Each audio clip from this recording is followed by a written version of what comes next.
One fella requested a walkthrough, so never done one, but I'm going to do this.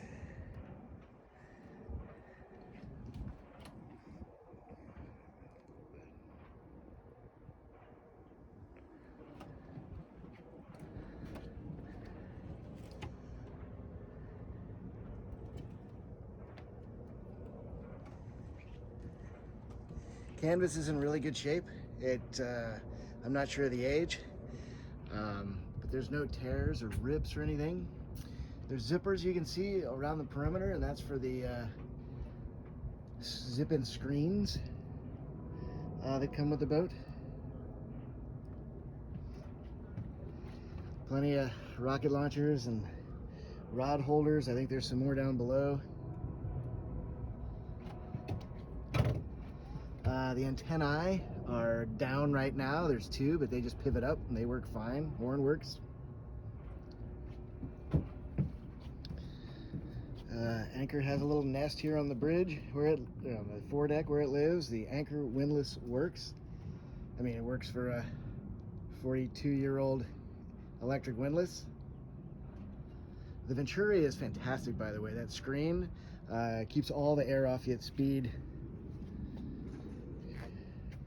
There's a bow roller here. There's a longer one I think that's under one of the seats on the fly bridge that can be put in there, which I haven't done.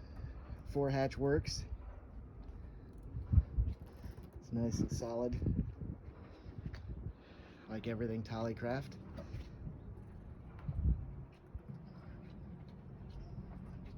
More rocket launchers.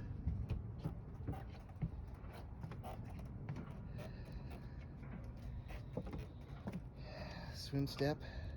This is the track for the Dock Star, which I'll talk about in a little bit. All right, let's go aboard.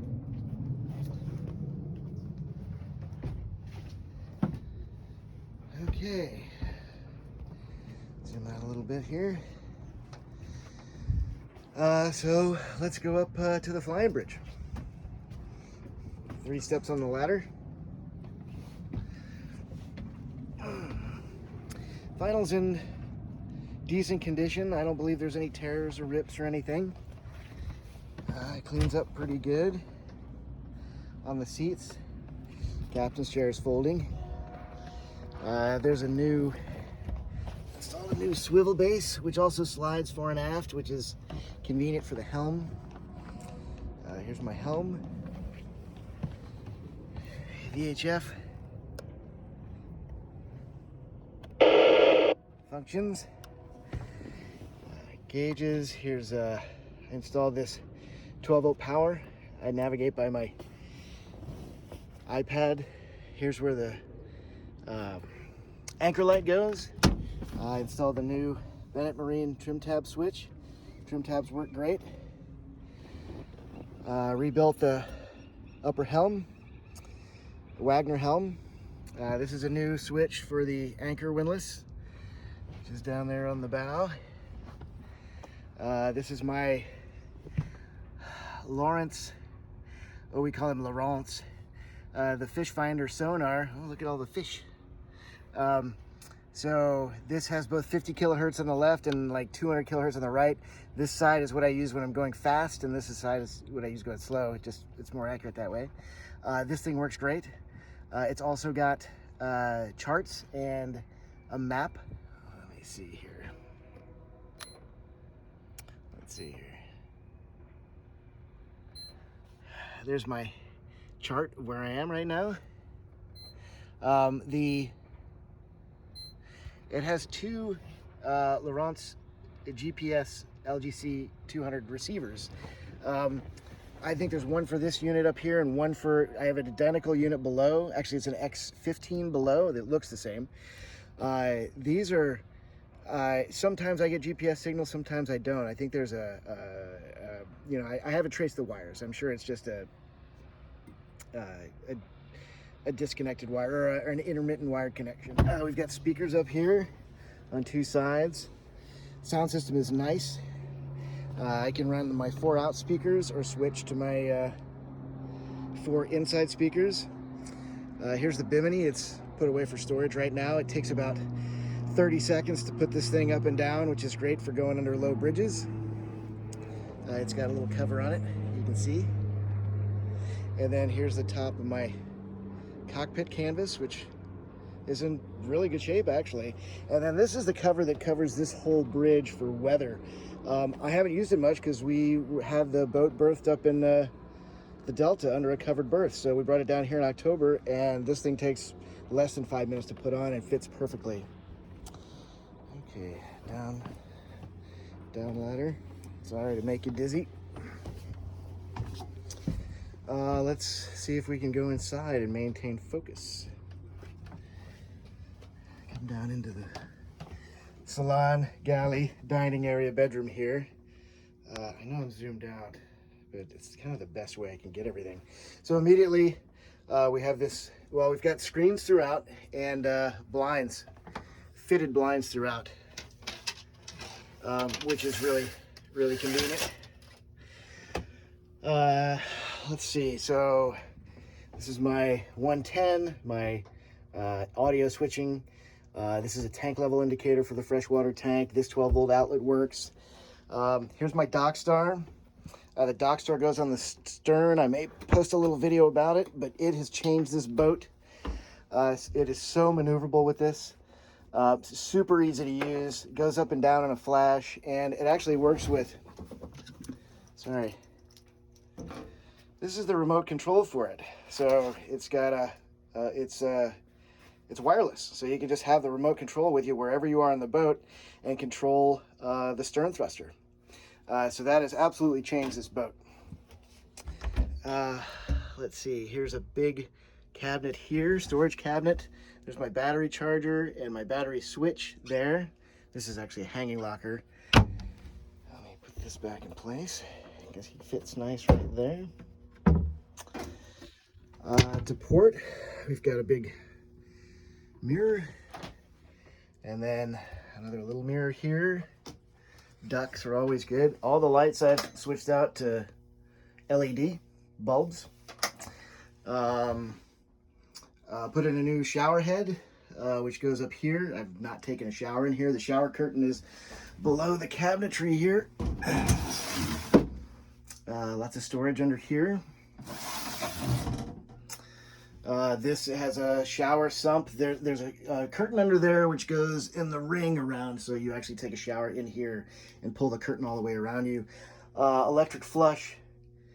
There's the shower sump, so when you take a shower, you pull that and it pumps the shower sump to pump the water out. The dinette converts to a double berth. You can see the pictures that I have. All the windows have screens to keep the insects out. Here is the AC unit, which is a 1-ton AC unit, which works great. I just put a brand new pump. That's that orange thing in the back there. And some valves. We've got the storage underneath. I'm sure I'm making everybody dizzy. The Princess stove, 3-burner with oven fed from the tank above, works great. Sink pump is there, works good. We've got hot and cold running water. The water gets hot from the motor, really hot. And it's got an electric water heater that I've never used. I'm not sure if that works or not. I haven't gotten around to looking at that. This is just an old humidifier or dehumidifier to make sure we're staying dry. Plenty of drawers. The fridge is here underneath the lower helm. The fridge, it's a Norcold big refrigerator. I haven't gotten around to figure out how to get this thing working yet. The previous owner told me it worked. I think it's just a fuse or something, but that's the one thing I really haven't gotten around to doing. Lower helm, let's see, everything works down here. Trim tabs are only on the upper helm. The wiring is here for a switch. I just haven't installed a switch for the lower helm yet. There's my second Lowrance, and there's the Impulse 2800 fish finder, which actually still functions. Going forward, the V-berth in here is massive. I've had a lot of boats, and this is just a huge V-berth. It's almost like a king size bed up here. The insert is over there that goes in here to make it a full V-berth bed, storage underneath. There's our Jamaican flag, and then there's the screens. It also comes with this foamy thing that we roll out and then make up into a bed, which makes it super comfortable to sleep up here. And then the forward hatch right there, and then the screen for the forward hatch. It's magnetic. It just slides right up there, sticks magnetic. And then another cool thing is when you're laying in bed here, you actually look out the windows above you. And at night when it's dark, you can look up and see the reflection backwards so you can see what's going on in the boat. Speakers up here on this side. Here's the Pioneer stereo. And then we have lights up here for reading on both sides. So these speakers and these speakers here. The headliner is in fantastic condition. It just looks brand new. The windshield wipers work. Let's see, throttle control downstairs. New wiring block down there. Cabinet storage under there. This is the connection for your phone to the stereo, and so I put my phone and I use my watch to control it. Tons of manuals and receipts and things. This is the original Tolly manual. There's Tolly. And the PO wrote a lot of things. Here's how you work the refrigerator, the water heater, the pressure pump, the waste dockside pump out, shore power all through this, the battery charger, and wiring and things. And then your standard manual for the boat itself as it came from the factory in 1979. And then here are, that's the original motor, which only had 250 horsepower versus the one in here now, which has 350 horsepower. The motor now is freshwater cooled. And this has information on all of the equipment on the boat. Like this is for the battery charger. These are all the pumps. Here's your anchor windlass. Here's your stove, the Magic Chef 3-burner stove, the water heater. So there's plenty of documentation to document the systems on the boat. Let's see what else we got here. A little rack for our stuff. So we've been in the bathroom. I've kind of gone over everything inside. Let's take a look at the engine, shall we?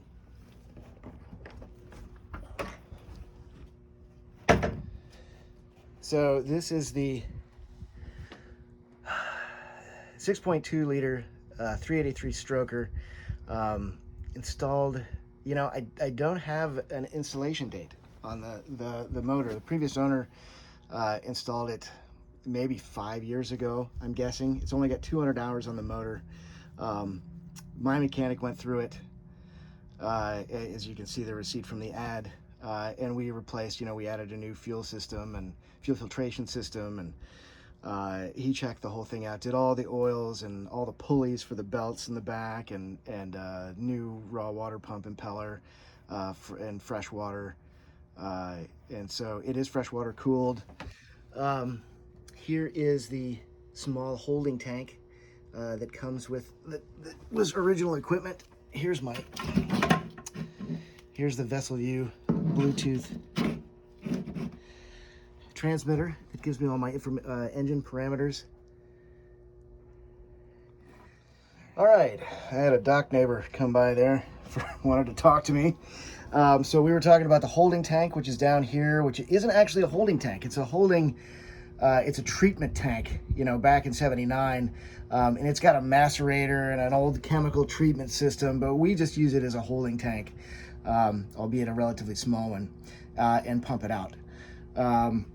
There's a deck plate right there for the pump out.